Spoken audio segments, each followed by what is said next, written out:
আসসালামু আলাইকুম সবাইকে।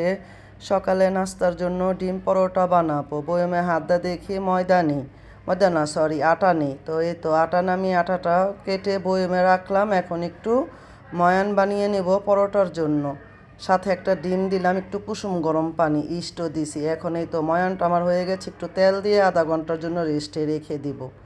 একটু সুজির হালুয়া বানালাম, সুজি আর চালের গুঁড়া দিয়ে একসাথে ঘি দিয়ে ভেজে হালুয়াটা বানাইলাম। তো এই হালুয়াটা পরোটার সাথে খেতে ভালো লাগে।